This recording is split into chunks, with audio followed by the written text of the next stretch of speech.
Good afternoon મિત્રો, આપણે વાણિજ્ય પત્ર વ્યવહાર અને સેક્રેટરી પ્રેક્ટિસમાં આજે ફરી પાછા આપણે મળીએ છીએ। ત્યારે આજે આપણે નવા વિભાગ એટલે કે પહેલા વિભાગની આજે આપણે શરૂઆત કરીએ છીએ। એ શરૂઆતમાં આપ લોકોએ પત્ર તો જોયા હશે, પત્ર વાંચ્યા પણ હશે, પત્ર લખ્યા પણ હશે, પણ અહીંયા જે પત્રની વાત કરવાની છે એ વાણિજ્ય પત્રની વાત કરવાની છે। આપણું અર્થતંત્ર આખું વેપાર વાણિજ્ય ઉપર એ ગતિ કરે છે અથવા તો ઊભું છે એમ આપણે કહી શકીએ। તો આપણી આર્થિક વ્યવસ્થા એ બેંક ઉપર ઊભી છે, એટલે આપણા પ્રકરણની શરૂઆત એ બેંકથી થાય છે। તો બેંક કોને કહેવાય, બેંક કેવી હોય છે, બેંકમાં કેવા વહીવટ થાય છે, એ તમામ બાબતથી આપ લોકોએ પરિચિત એ થવાનું હોય છે।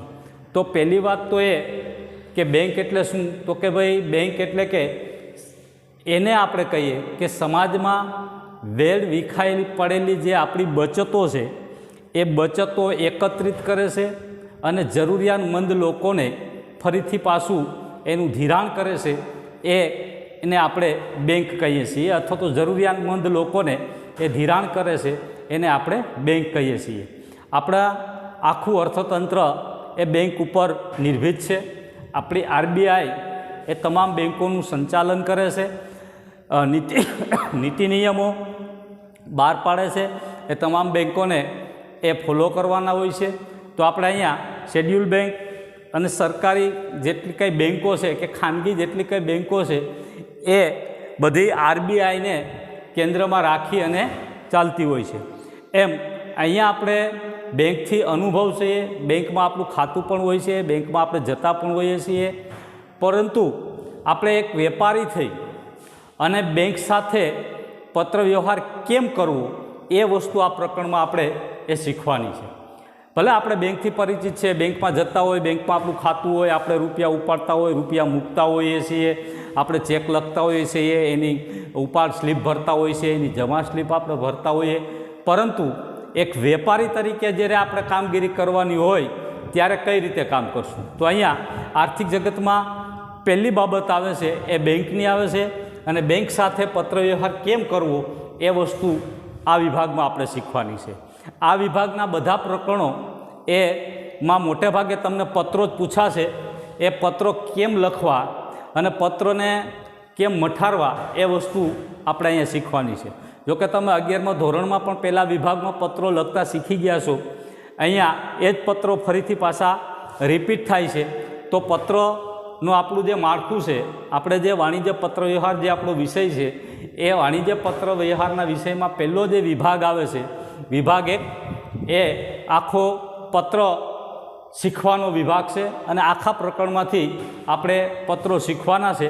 એમાં પહેલું જ પ્રકરણ જે છે આપણે છે એ બેંકને લગતા પત્ર વ્યવહારો કેવા હોય છે એની વાત આપણે અહીંયા કરીએ છીએ। પહેલી વસ્તુ કે આ પ્રકરણમાં આપણે શું શીખવાનું થાય છે, તો આ પ્રકરણમાં તો પહેલાં આપણે એની પ્રસ્તાવના જોવાની છે। એ પ્રસ્તાવના એ આપણે જોવાની છે કે બેંક કોને કહેવાય, તો પહેલી વાત એ કોઈ પણ વિષય લ્યો તો એની ઇન્ટ્રોડક્શન હોય છે અથવા તો એની પ્રસ્તાવના હોય છે। તો પહેલાં તો આપણે એની પ્રસ્તાવના ભણવાની હોય છે કે ભાઈ બેંક કોને કહેવાય છે, એ બાબત ઉપર આજે આપણે એ પ્રકાશ પાડવાનો છે। પહેલે દિવસે જ્યારે આપણે મળ્યા ત્યારે એનો આછોપાત્રો ખ્યાલ આપણે આપ્યો હતો। આજે આપણે વિભાગ 1માં વાણિજ્ય પત્ર અને બેંકને લગતા પત્રોની આપણે વાત કરવાની છે। આપણે એ લખ્યું વિષય છે વાણિજ્ય પત્ર વ્યવહાર, ધોરણ 12 છે, વિભાગ 1નો પહેલું પ્રકરણ બેંકને લગતા પત્ર વ્યવહારો। બેંક કોને કહેવાય એના અર્થમાં આપણે જોઈએ એ પહેલાં એના પ્રસ્તાવનામાં એનો ઇન્ટ્રોડક્શન શું કહે, તો કે કોઈ પણ દેશની વ્યાપાર વાણિજ્યની બાબતોની જો આપણે જો વાત કરતા હોઈએ તો વ્યાપાર વાણિજ્યની બાબતોમાં આર્થિક વ્યવહારો એ નાણાકીય વ્યવસ્થાનું અભિન્ન અંગ છે, કારણ કે નાણાકીય વ્યવહારો હોય તો જ જે છે એ આર્થિક જગત આવી શકે। એટલે બેંક સામાન્ય માણસથી લઈને મોટા ઉદ્યોગ નેતાને લઈ અને ફિલ્મ અભિનેતા બેંકની જુદી જુદી સેવાઓ મેળવતા જ હોય છે, એક સામાન્ય માણસથી લઈ અને પછી ઉદ્યોગો કયો મોટા માણસો કયો, નેતા કયો, અભિનેતા કયો, આ જગતનો દરેક મનુષ્ય એ બેંક સાથે કોઈને કોઈ રીતે સંકળાયેલો હોય છે અને બેંકની જુદી જુદી સેવાઓ એ લેતા હોય છે. બેંકની કાર્યપ્રણાલી જે તે દેશની આર્થિક સ્થિતિનો અંદાજ રજૂ કરે છે કે બેંકની આર્થિક સ્થિતિ, દેશની આર્થિક સ્થિતિ કેવી છે. આપણે આઝાદી પહેલાં આપણી પાસે બેંકો હતી, પણ એ ઓલી સ્રોફ બેંકો હતી. એટલે આપણે જોયું છે કે અલ્પવિકસિત ભારતમાં બેંકોનો એટલો બધો હતી નહીં, એટલે ભારતનો જે છે આર્થિક વિકાસ એ એટલો બધો હતો નહીં. પણ જેમ જેમ બેંકોનો વિકાસ થતો ગયો ભારતમાં, એમ એમ ભારતમાં જે છે એ વિકાસશીલ ભારતનો શબ્દ આવ્યો છે. તો બેંકોને કાર્યપ્રણાલી કેવી છે, એ બેંકોના કાર્યપ્રણાલીને આધારે દેશનો આર્થિક અંદાજ આપણે રજૂ કરી શકીએ છીએ. બેંક નાણાંની લેવડ દેવડ અને ધિરાણના બે કાર્યો કરે છે. બેંકના બે કાર્યો, એક નાણાંનું લેવાનું અને નાણાં ધિરાણ કરવાનું, આ બે કામ કરવાનું છે. મેં વ્યાખ્યામાં એ જ વાત કરી કે બેંક કોને કહેવાય, તો કે સમાજમાં વેર વિખાયેલી પડી બચતોને એકત્રિત કરવી અને જરૂરિયાતમંદ લોકોને પાછું એનું ધિરાણ કરવું, એ બેંકનું કાર્ય છે. એટલે સમાજમાં બચતો એકત્રિત કરે, જે લોકો પાસે આકસ્મિક જરૂરિયાતને પહોંચી વળવા માટે કોઈને બચત કરવી હોય તો એ બેંકમાં એ બચત કરે છે, અને જે કંઈ કોર્પોરેટર જગત છે એ લોકોને પાછું એ ધિરાણ આપે છે. એટલે બેંક જુદી જુદી સેવાઓની સાથે સાથે આધુનિક કહી શકાય એવી ઓનલાઈન અને મોબાઈલ બેન્કિંગની સગવડ પણ આપણે આપી છે. હવે તો આધુનિક યુગમાં મોબાઈલ બેન્કિંગથી લઈને ઘણી બધી પેટીએમ ને ગૂગલ મેટ ઘણા બધા પ્રકારની સેવા જે છે બેંક જે છે આપને આપે છે, જેના કારણે બેંકની સેવાઓ વધુ ઝડપી અને ગ્રાહકલક્ષી બની છે. એટલે બેંકની સેવા કેવી બની, તો કે વધુ ઝડપી અને ગ્રાહકલક્ષી બની છે. તો હવે 24/24 કલાક એ બેંક જે છે એ નાણાંનું ધીરધાર એ કરતી હોય છે. આપણા દેશની તમામ પ્રકારની બેંકો જેવી કે રાષ્ટ્રીયકૃત બેંક, ખાનગી બેંક કે કોઓપરેટિવ બેંક, આ ઔદ્યોગિક બેંક અને ખેતી બેંકના નિયમ માટે reserve bank of India, reserve bank જે છે એના કાયદાઓ ઘડતી હોય છે. મેં પહેલાંય વાત કરી કે બધી બેંકો જે છે, ખાનગી બેંક હોય, સરકારી બેંક હોય કે કોઓપરેટિવ બેંક હોય કે સહકારી બેંક હોય, કોઈ પણ બેંકો હોય છે એને રિઝર્વ બેંક ઓફ ઇન્ડિયાના નિયમોનો જે છે એને પાલન કરવું પડતું હોય છે. એટલે અહીંયા રિઝર્વ બેંક ઇન્ડિયા જે કાયદા ઘડે છે એ કાયદાનું એ પાલન કરવું, એના આદેશો પણ એ કરે છે. આમ બેન્કિંગ સેવાનો લાભ બચત ખાતું અને ચાલુ ખાતું ધરાવતા બેંકના ગ્રાહકો એ લઈ શકે છે. બે પ્રકારના ખાતા હોય છે, એક બચત ખાતું અને એક ચાલુ ખાતું. આ બે પ્રકારના ખાતા હોય છે, એ ખાતામાં ગ્રાહકો એના લાભ લઈ શકતા હોય છે. તો આ થયું એના ઇન્ટ્રોડક્શનની વાત. હવે આપણે જોઈએ છીએ બેંક પત્ર વ્યવહાર કેમ થાય એની વાત કરીએ. પહેલાં આપણે એ સામાન્ય અર્થ આપણે જોયો એના ઇન્ટ્રોડક્શનમાં કે બેંક કોને કહેવાય, તો કે ભાઈ સમાજમાં વેર વિખાયેલી પડેલી બચતો છે, વિખરાયેલી જે બચતો છે એ એકત્રિત કરવી અને જરૂરિયાતમંદ લોકોને ધિરાણ આપવું. કોને કહેવાય? બેંક એટલે સમાજમાં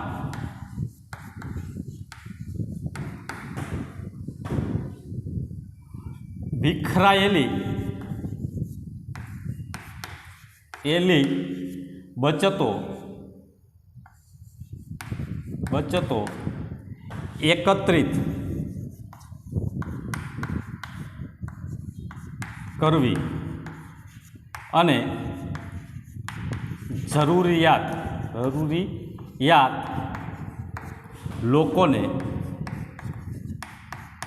લોકોને ધિરાણ. બરાબર યાદ રાખજો મિત્રો, ધિરાણ શબ્દ. જરૂરિયાત લોકોને ફરીથી ધિરાણ આપવાનું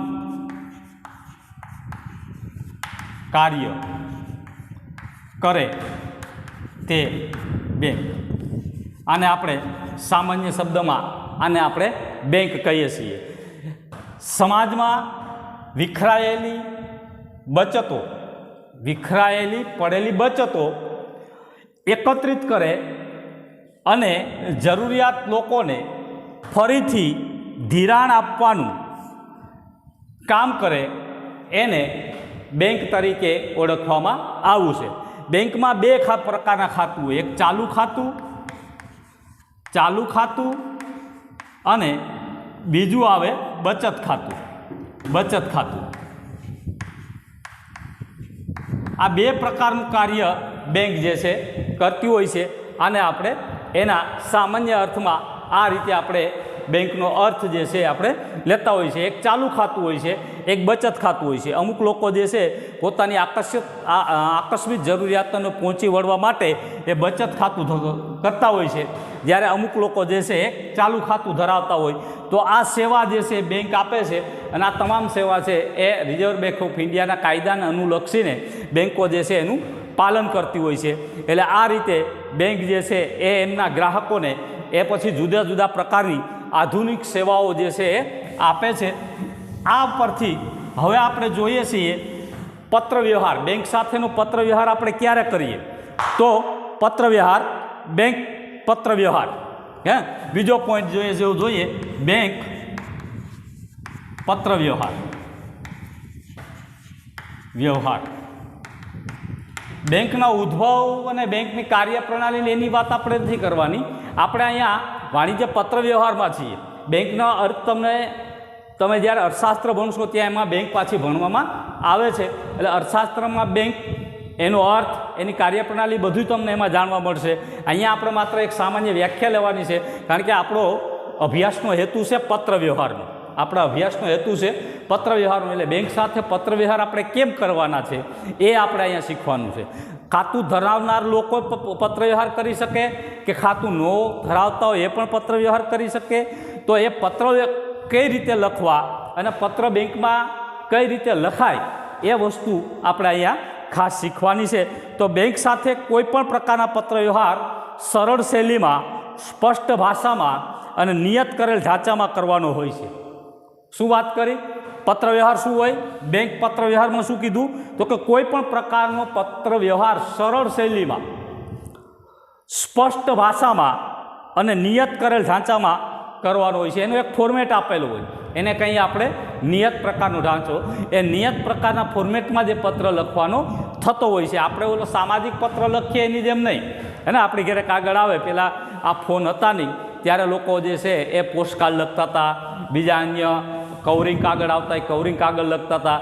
હવે એ જમાનો એક પૂરો થયો, કારણ કે હવે તો આ ફોન આવી ગયા, ત્યાંથી વોટ્સએપ ને ફેસબુક ને ઇન્ટ્રા ને આ બધું આવી ગયું છે, અને મેલ ને ઈમેલ આવી ગયા, SMS આવી ગયા. એટલે હવે એવા પત્ર લખવાના, સામાજિક પત્ર લખવાના દિવસો ધીરે ધીરે પૂરા થતા જાય છે.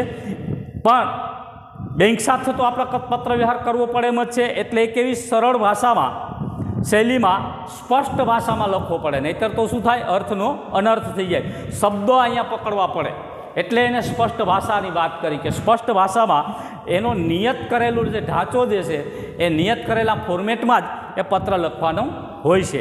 બેંક પત્ર વ્યવહારમાં નાણાકીય બાબતોનો વધુ ઉલ્લેખ આવતો હોવાથી તે ગોપનીયતા જળવાઈ રહી છે. બેંકમાં બીજું કંઈ ના આવે. બેંકમાં એક જ વસ્તુ આવે, નાણાકીય બાબત. નાણાકીય બાબત હંમેશા ગુપ્ત રાખવાની હોય. અને બેંકમાં તમે જાઓ અને ત્યાં એમ કહો કે ફલાણા ભાઈની ડિટેલ મને આપો, તો એમ બેંક ના આપે. એમ બેંક કોઈને કોઈના ખાતાની માહિતી ના આપે, કારણ કે નાણાકીય બાબત છે. એટલે ગોપનીયતા એને જાળવવી પડે, સિક્રેટ એને રાખવું પડતું હોય છે. કોઈના ખાતાની બેંક ક્યારેય કોઈને માહિતી આપે નહીં, કારણ કે એ આવે નાણાકીય બાબતનો ઉલ્લેખ છે, એટલે એની ગોપનીયતા જળવાઈ રહી એ ખાસ બેંક ધ્યાન રાખતી હોય છે. તે પણ જરૂરી છે, હે ને? ગોપનીયતા જળવાય એ પણ જરૂરી છે. એટલે તમે એમ જઈને કહો કે ભાઈ મને 100 વ્યક્તિના ખાતાની ડિટેલ આપો, તો એમ ના આપે.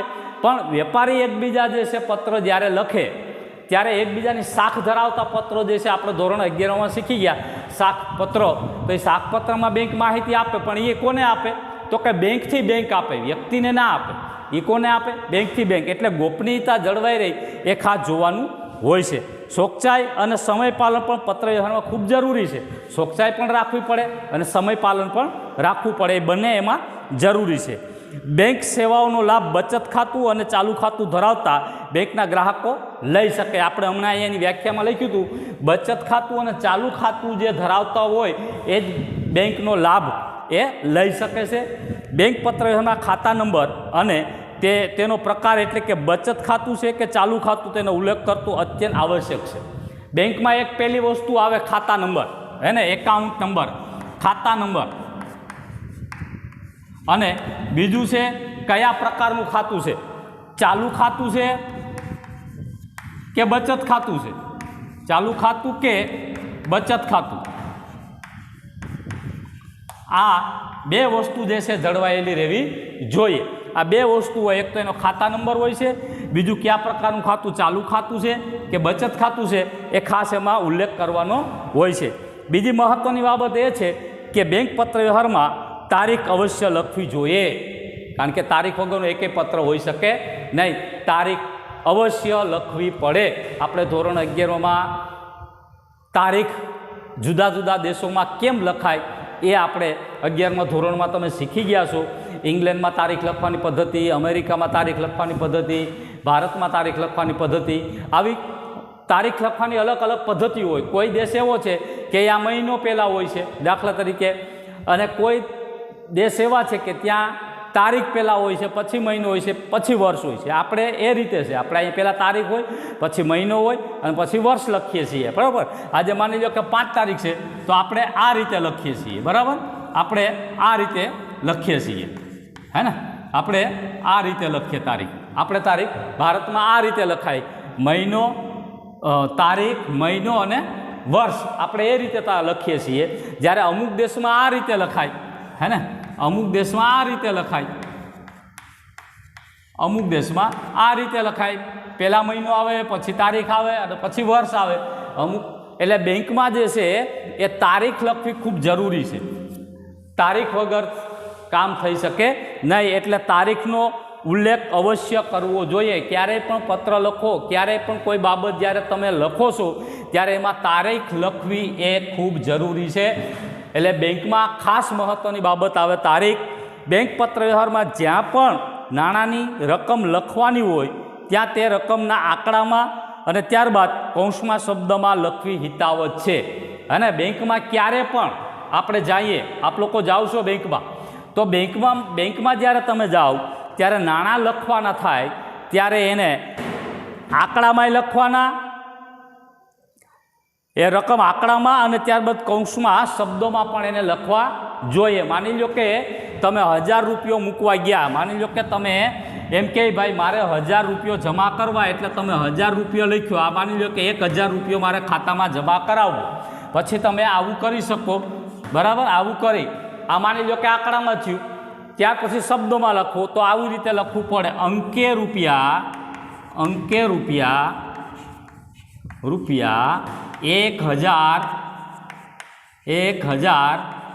પૂરા.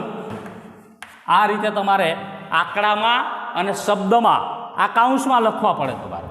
આંકડામાં અને શબ્દમાં બંનેમાં તમારે લખવા પડે બેંકમાં. કારણ કે તમે 1000 રૂપિયો લખ્યો છે એ બરાબર છે, પણ સાથે તમારે એને શબ્દમાં પણ કન્વર્ટ કરવા પડે. એટલે અહીંયા એમ કે બેંક પત્રમાં જ્યાં પણ નાણાંની રકમ લખવાની હોય ત્યારે તે રકમ આંકડામાં અને ત્યારબાદ કૌંસમાં શબ્દમાં લખવી હિતાવત છે. એટલે આ કૌંસમાં આપણે શબ્દમાં લખ્યું, કારણ કે આપણે 1000 રૂપિયા જમા કરાવવા અથવા તો 1000 રૂપિયા ઉપાડવા છે, તો 1000 રૂપિયો પછી અહીંયા આપણે લખી શકીએ અંકે રૂપિયા 1000 પૂરા.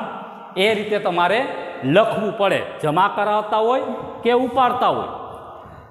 સામાન્ય રીતે બેંક સાથે પત્ર મુખ્યત્વે નીચેની 2 બાબતોથી થતો હોય છે, અને 2 બાબતે પત્ર વ્યવહાર ખાસ કરીને થતો હોય છે.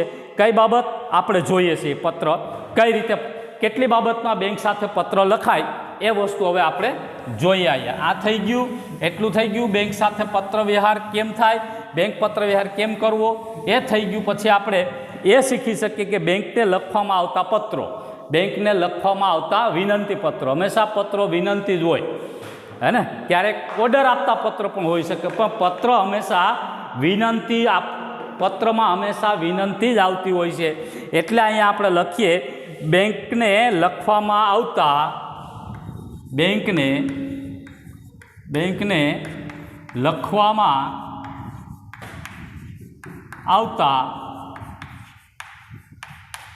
લખવામાં આવતા વિનંતી પત્રો, વિનંતી પત્રો. બરાબર, આપણે બેંકમાં કેટલા પ્રકારના પત્રો લખી શકીએ એ વસ્તુ છે. એટલે અહીંયા કહે કે બેંકને લખવામાં આવતા વિનંતી પત્રો. પત્રો હંમેશા વિનંતી પત્રોમાં હંમેશા વિનંતી આવતી હોય છે. તો પહેલો પત્ર કઈ લખીએ છીએ? તો પહેલી પત્ર એ લખીએ કે બેંકમાં ખાતું ખોલાવવા અંગે. ખાતું ખોલાવવા અંગે, ખાતું ખોલાવવા અંગેનો પત્ર. બેંકમાં ખાતું ખોલાવવા અંગેનો પત્ર, હે ને? આ પહેલો પત્ર, કારણ કે આપણે બેંકમાં ક્યારેય ગયા નથી અને આપણું ખાતું ખોલાવવું છે તો આપણે બેંક મેનેજરને ખાતું ખોલાવવા માટે પત્ર લખવાનો હોય છે. તો પહેલો પત્ર કયો આવે? તો કે ખાતું ખોલાવવા માટે. બીજો પત્ર કયો આવશે? તો કે શૈક્ષણિક લોન મેળવવા અંગેનો પત્ર. બીજો પત્ર કયો આવશે? તો કે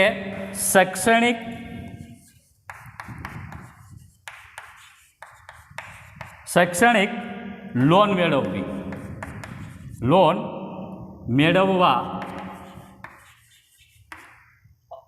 અંગેનો પત્ર, આ બીજો પત્ર છે, હે ને? આપણે અભ્યાસ કરીએ છીએ, ઉચ્ચ અભ્યાસમાં આપણે જવું છે, આપણી પાસે નાણાં નથી તો આપણે બેંકમાંથી લોન લેતા હોઈએ છીએ, એને કહેવાય શૈક્ષણિક લોન. અને આપણે કોઈ મેડિકલ ફિલ્ડમાં ગયા હોય, કોઈ બીજા ડિપ્લોમાનો કોર્સ કરવા ગયા હોય, જ્યાં આપણે નાણાંની ખૂબ જરૂર પડતી હોય તો આપણે બેંક જે છે એ લોન આપે છે, એને કહેવાય શૈક્ષણિક લોન. તો આપણે લોન લેવી હોય તો પણ આપણે બેંક મેનેજરને પત્ર લખવાનો, જે આપણે લખતી બેંક હોય અને એ બેંકને આપણે પત્ર લખીએ કે ભાઈ હું આ બાબતે અભ્યાસમાં જોડાવા માગું છું, આર્થિક તંગીની હિસાબે મારે નાણાંની જરૂર પડે છે, તો મારે આગળના અભ્યાસ માટે શૈક્ષણિક લોન લેવાની થતી હોય છે.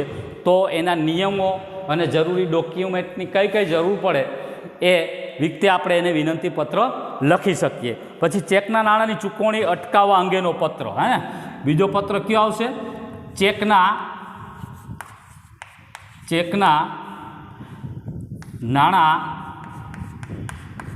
નાણાંની ચૂકવણી અંગે.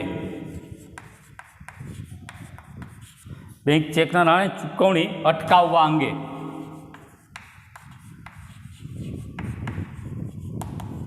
અને ચેકની નાણાંની ચૂકવણી અટકાવવી છે એ અંગેનો પત્ર.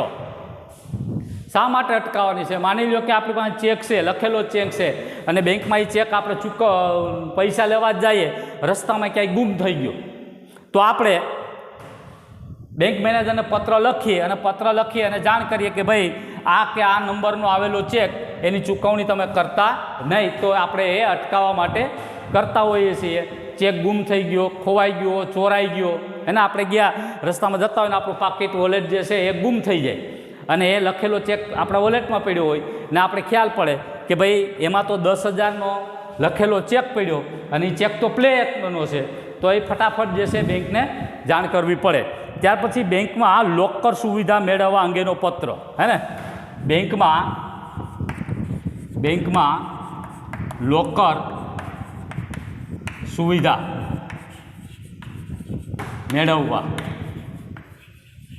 બેંકમાં લોકર સુવિધા મેળવવા અંગેનો પ્રશ્ન. લોકર, બેંકમાં લોકર આવે છે, જે આપણા જરૂરી દસ્તાવેજ ડોક્યુમેન્ટ સાચવી રાખવા માટે બેંકમાં લોકર આવે છે. તો એ બેંકમાં આપણે લોકર રાખવું હોય જેનું વાર્ષિક ભાડું હોય છે. બેંક આપણે એ સુવિધા, આપણે આપણા સોનાના ઘરેણાં છે, બીજી અન્ય જરૂરી આપણી વસ્તુ છે, અથવા તો જરૂરી એવા ડોક્યુમેન્ટ છે જે આપણે અહીંયા ઘરમાં કાં તો કોઈ હોનારત થાય, કોઈ આગ લાગે, ચોરી થવાનો ડર લાગતો હોય ત્યારે એ બેંકમાં વાર્ષિક ભાડે લોકરની સુવિધા મળે છે, જેનું વાર્ષિક ભાડું આપણે ચૂકવવાનું હોય છે. તો લોકરની સુવિધા મેળવવા માટે પણ આપણે પત્ર લખતા હોય છે. ત્યાર પછી ઓવરડ્રાફ્ટ શાખ મેળવવા અંગેનો પણ પત્ર આવે, હે ને? કોઈ પણ વેપારી હોય છે એને ઓવરડ્રાફ્ટની જરૂર પડી, શાખની જરૂર પડી, તો એ બાબતે પણ બેંકને પત્ર લખાય. ત્યારબાદ ક્રેડિટ કાર્ડ, ડેબિટ કાર્ડ, એટીએમની સુવિધા મેળવવા અંગેનો પત્ર પણ લખવાનો આવે. અને આપણે શું કરવું? એટીએમ મોટે ભાગે આપણે રાખતા હોય, અથવા તો ડેબિટ કાર્ડ પણ આપણે રાખતા હોઈએ છીએ. આ બધી મેળવવા માટે આપણે બેંકને વિનંતી કરતો પત્ર લખવો પડતો હોય છે. ત્યારબાદ ખાતું બંધ કરવાની જાણ કરતો પત્ર પણ આપણે બેંકને લખતા હોઈએ છીએ. એને આપણે ક્યાંય આપણે બદલી થઈ ગઈ, આપણે એ સિટીમાં હવે રહેતા નથી, અથવા તો બેંક આપણે દૂર પડે છે, અથવા તો નવી બેંક આપણે ખાતું ખોલવું છે અને આ ખાતું જે તે બેંક જે છે ત્યાં બંધ કરવું છે, તો એ બંધ કરતો પત્ર પણ આપણે ખાતું બંધ કરતો પત્ર પણ આપણે બેંકને લખી શકીએ, વિનંતી પત્ર. ત્યાર પછી debit card, credit card, ATM card ગુમ થવા અંગેની જાણ કરતો પણ પત્ર. હવે ને આવા કાર્ડ આપણા ખીચામાં પડ્યા હોય, વોલેટમાં પડ્યા હોય, વોલેટ આપણું ગુમ થઈ ગયું, તો એ કાર્ડ પણ આપણા ગુમ થઈ ગયા, તો એ ખોવાઈ ગયેલા એટીએમ કાર્ડને પણ આપણે બેંકને જાણ કરવી પડે. અને ત્યાર પછી એમ કે બેંકના ડીમેટ ખાતું ખોલવા અંગેનો પત્ર, એમાં પણ વિનંતી આવે. આપણે જોઈએ છે શેર બજારમાં જ્યારે આપણે કામ કરતા હોય ત્યારે શેર બજારમાં ડીમેટ ખાતું એ મહત્ત્વનું હોય છે, તો શેર બજારમાં ડીમેટ ખાતું ખોલવા માટે પણ આપણે બેંકને પત્ર, વિનંતી પત્ર જે છે એ લખવામાં આવતા હોય છે. ટોટલ એટલા પ્રકારના વિનંતી પત્રો, 9 પ્રકારના વિનંતી પત્ર આપણે બેંકમાં લખવાના થતા હોય છે. એટલે બેંકમાં 9 પ્રકારના વિનંતી પત્ર આપણે લખી શકીએ છીએ. એટલે એ વિનંતી પત્ર કહેવાય. પત્રનું મથાળું આપણે શીખવાનું છે, હે, પત્રનું મથાળું આપણે કેમ લખવું છે, પત્ર કઈ રીતે લખાય છે, એ વસ્તુ આપણે શીખવાનું છે. પહેલાં તો આપણે એનો પરિચય લઈએ છીએ કે ભાઈ પત્રો કોને કહેવાય, પત્રો કઈ રીતે કેવા પ્રકારના લખાય, એ પહેલાં તો આપણે જોઈ શકીએ. બેંકમાં મન પડે એમ તો પત્ર લખી નથી શકતા આપણે, હે ને. એટલે કેવા પત્ર બેંકને લખી શકીએ એની ડિટેલ આપણે અત્યારે લીધી.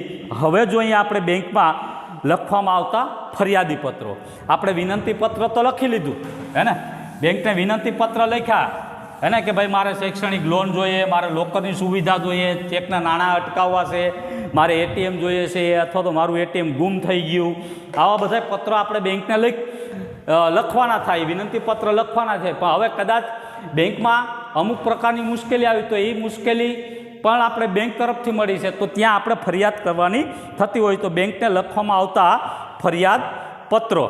જો અહીંયા આપણે ત્રીજું, બેંકને લખવામાં આવતા ફરિયાદી પત્રો, ફરિયાદ પત્રો. ઓલા વિનંતી પત્રો હતા, આ ફરિયાદ પત્રો છે, હે ને. આપણે બેંકમાં ઘણી જગ્યાએ મુશ્કેલી પડતી હોય તો આપણે એના બેંક મેનેજરને જાણ કરીએ, મતલબ કે ફરિયાદ કરીએ કે ભાઈ આ છે, મારો ચેક કેટલા દિવસમાં આવ્યો છે, હજી સુધી કેમ એ ચેક તમે પાસ કર્યો નથી, આવી ફરિયાદો થતી હોય તો એમાં પહેલું હોય બેંક દ્વારા ચેકને ખોટી રીતે અમાન્ય કર્યો હોવાની ફરિયાદ કરતો પત્ર. નંબર 1 બરાબર યાદ રાખજો, બેંક દ્વારા ચેકને ખોટી રીતે અમાન્ય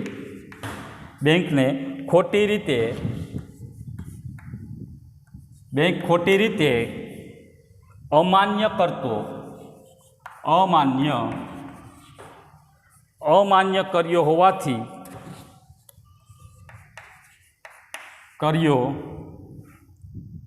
હોવાની ફરિયાદ કરતો પત્ર. બરાબર, ફરિયાદ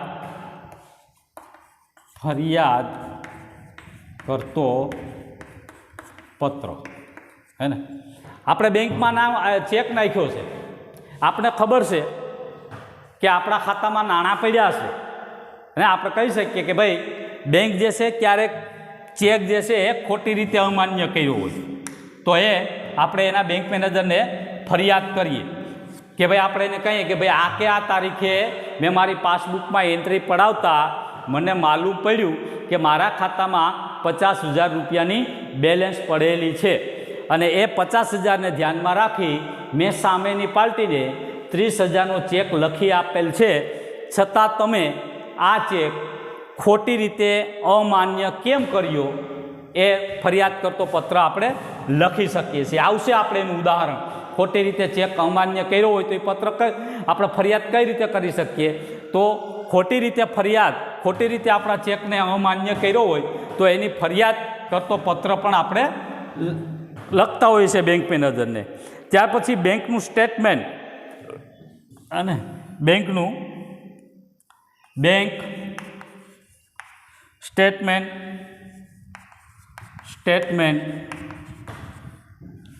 એટલે કે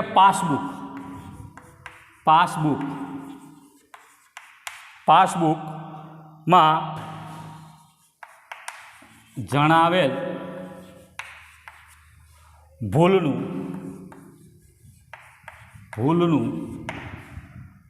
ધ્યાન દોરતો પત્ર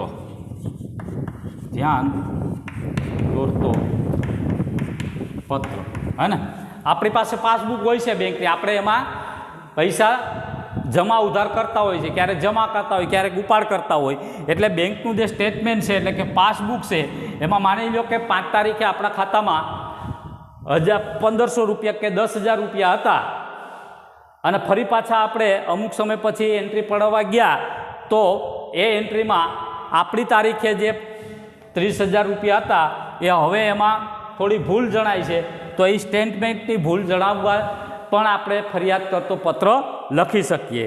અને બેંક કર્મચારી દ્વારા ત્રીજો પત્ર, બેંક કર્મચારી દ્વારા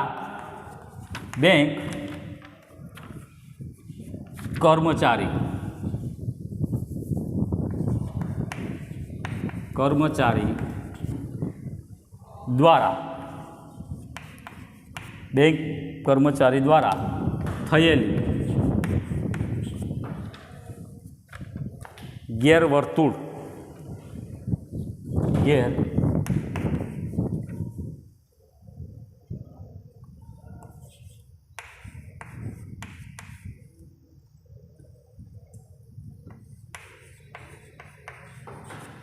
ગેરવર્તણૂકની ફરિયાદ કરતો પત્ર